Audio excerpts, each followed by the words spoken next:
Yet another coach in the fold for Florida State in 2025, as now the offensive line job has been filled.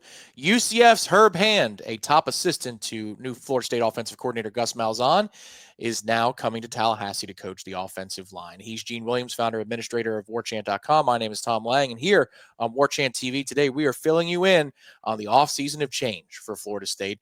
Now, Gene, another coach in the fold, one in the trenches. This one is near and dear to my heart because as we get into spring camp and those practices, I will be spending time hearing how Herb Hand sounds as he's coaching his new players on the offensive line. The Hog Mollies get their guy. What say you? Initial reactions to this particular hire? Well, initial reaction, this is something that obviously needed a change. And I don't know about you. I've been around doing this a little bit longer than you, Tom, and this was by far the worst offensive line I've ever seen. And I was through the Abdu Bellows and the Lucky Lunfords, and I've seen them all, but I've never seen a train wreck like we had in 2024. So anything there is going to be a dramatic improvement. You know, this is a guy that has the resume, Herb Hand. He's had over 25 years of coaching offensive line at the FBS level. Obviously, he's been with Gus Malzahn at Auburn, at UCF. He coached at Penn State, so he's been a heavy hitter at the offensive line. He's won a lot of the, assistant coach awards over the years, and pun intended, Gus Malzahn's right hand man. But I think it's the consistency. We've talked about that before, but it's the consistency in the coaching staff and having that guy with him to orchestrate those really dominating run games. I know, Tom, you may go through some of the numbers here and how good the running game has been with Gus Malzahn, but a lot of that is with Herb Hand coaching that offensive line. And we've seen firsthand, all you got to look at this season, I don't think FSU had horrific running backs, but they had a horrific running game. And I think 90+% of that is attributable to the lack of, everything on the offensive line. So having that offensive line that's got the track record, that has worked with Gus Malzahn for a long time and seems to know how to get the most out of its guys. I like looking again, one of our barometers. And I know Pro Football Focus isn't the end all be all and everything, but I think they give you a general idea a lot of times. I saw 4 of those starters were, I think, 75 or higher in pass blocking too. Not just, we know how good they are running the ball, but that was another thing that was horrible for Florida State. They could not protect the passer at all. So I expect pretty significant improvements. Of course, he's going to have to get the roster turnover, and maybe 1 or 2 of those guys come with him from UCF. But I think this was a home run by all accounts, getting an experienced guy that's got a proven track record, a position of need, a huge need at Florida State. Yeah, we'll put those numbers together for you in just a second about what they did at UCF the last few years. But just some background on Herb. He's an offensive lineman by trade as a player way back in the 80s. His power coaching experience began when Florida State was going wire to wire in 1999 when he was at Clemson as a graduate assistant in 1999 and 2000. He would then pivot to West Virginia, which was at the time power football was Big East, but the Big East was in a higher place at that point.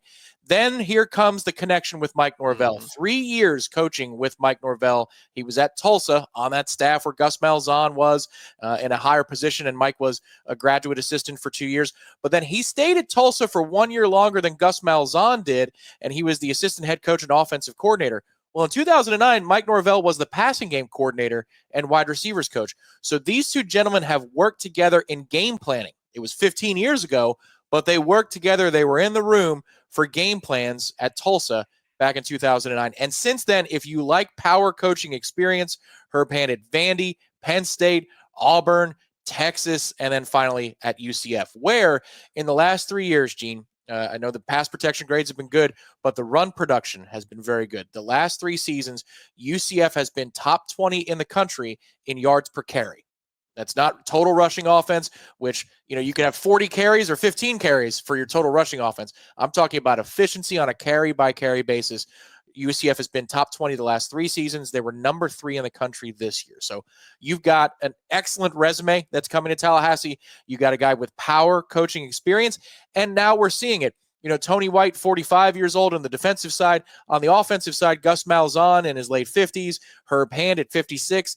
The elder statesmen in that coaching office are certainly going to be more skewed towards the offensive side, which, Chris Thompson was an older guy. But generally speaking, the offensive coaching staff has been fairly young, close in Mike Norvell's age or a little bit younger at several positions. Now you get 2 guys who are pushing 60 who have the wisdom of experience helping out Mike on the offensive side. Yeah, a couple of things I really like about this hire is, for one, the fact that I mentioned this also with Gus, and with White and guys that have been consistent doing what they do at multiple schools, at multiple, personnel groupings, all those kind of things. So, I mean, whether it was Penn State, whether it was at Auburn, whether it's currently at UCF, he's been able to be behind but really good offenses, especially in the running game. So you would have to think that shouldn't be a tough transition for him. The other thing I like, because he was at Auburn, he was at Texas, he's been at UCF the last couple of years. I don't think it's going to be a big transition for him to recruit in this area too, or get connections with local kids. He knows the high school coaches. He knows the lay of the land. That's one of the things you worry about if you bring in a guy that's coaching at, UNLV. I know Marion's no longer involved, but we were always worried about that. Even though he seems pretty sharp, how are you going to put him in the middle of Florida and suddenly he's recruiting against Georgia, he's recruiting against Florida, Miami, Auburn, all these schools in your backyard? I mean, there's going to be a transition period. I don't think there's going to be a transition period for Gus, for any of these guys we've talked about coming in so far in the coaching staff. So I think that's really important, because personnel, it's the Jimmies and the Joes, they're really going to make this at the end of the day. Yeah, you have to have better coaching, and I think they do with these guys, but you got to hit the ground running immediately to upgrade that offensive line. Yeah, they know what it looks like. They know what it should look like. I mean, again, from 2014 to 2020, Herb Hand was at Penn State, Auburn, and Texas. Mm-hmm. And, so in that time at Auburn, the time that Gus Malzahn was at Auburn, you're going head-to-head in-state with the greatest coach who ever coached in college football, at least in the modern era of college football. It's not debatable. Nick Saban, with all the championships, recruiting classes ranked 1, 2, or 3 every single year. That experience when it comes to devising a recruiting strategy, when it comes to looking at the efficiency of the operation, like you talked about, Gene, the connections in the Southeast in terms of the high schools that you want to go hit, the people you need to talk to in order to get kids on campus. All of those things add up, those experiences. You might have a guy who's 36, 37 years old who takes the job and can get that same result of a kid coming on campus, but let's say it takes him an extra 6 to 10 hours to do so. I mean, every minute counts in this era of college football because there's always another job to be done. Mike Norvell has learned that the hard way. That's why he's pulling back, becoming a CEO, and turning over this offense to Gus Malzahn and one of his capos, one of his sergeants in Herb Hand. Again, this is a turnkey operation. Herb knows Gus. Gus knows Herb. They both know Mike. He can trust them and leave them be in the offensive meeting room if he needs to go attend to put out a fire somewhere else. Mm-hmm. This is what we were looking for from Mike Norvell, is to see the bigger picture. He said he would do it if he felt it was necessary, give up play calling, give up the offense. And this is another reason. You've got two guys who know what each other are doing. They don't even have to talk about it. Efficiency for Florida State and this coaching staff.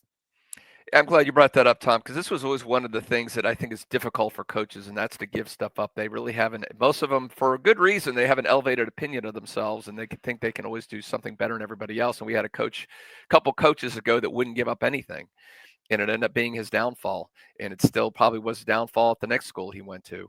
But I think that's one of the strengths I thought of Mike Norvell, is that he's able to adapt, he's able to identify weaknesses and adjust on the fly. It didn't seem to happen so much this past season, but it seems to be happening now with his coaching decisions and who he's bringing in. And also let's pass the baton also to Mike Alford, coming up with the resources to hire these guys. That was another concern. Can FSU really afford to go out and hire, the Malzahns? And I'm sure it's not going to be cheap to bring Herb Hand in here or some of these other assistants. So yeah, he has the resources, and the fact that he's able to delegate. And you mentioned those fires.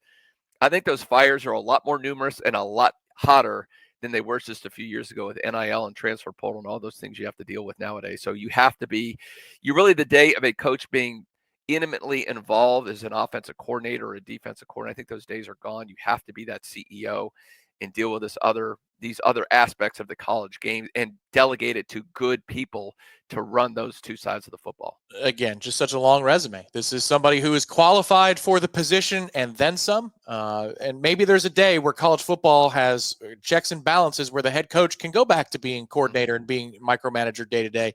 This is not that era. In fact, it's known as silly season. So make sure to stay tuned to Warchant TV. Hit the like button underneath the video. Subscribe to the channel. It's absolutely free. As more developments happen for Florida State this month, with signing class, with exits from the coaching staff, more additions to the coaching staff, and of course, the all-important transfer portal. And remember, silly season is here on warchant.com. So you can join warchant.com, get 1 week of access for just $1. You want to experience all there is to experience on Warchant, everything from coaching nuggets from our own Gene Williams and Ira Schafel, recruiting information and transfer portal information from senior recruiting analyst Michael Langston, recruiting reporter Matt Lasser. You want to know more about, again, some of the coaching hires from the perspective of the fans. It's the largest FSU fan community in the business. We provide you all this multimedia content and written content, Corey Clark's columns, everything under the sun that you could want as an FSU fan, available at warchant.com. $1 for 7 days. Sign up today, and you will not be sorry that you did. All righty, Gene. Now we get to the fun stuff, which is player acquisition. That's what's coming next. So stay tuned, stay bolted to that chair, because we might be back here in 10 minutes doing another video. Again, if you want us on your home screen, anytime Florida State news breaks, subscribe to the channel. When you open up the app, there we will be. We will talk to you next time right here on Warchant TV.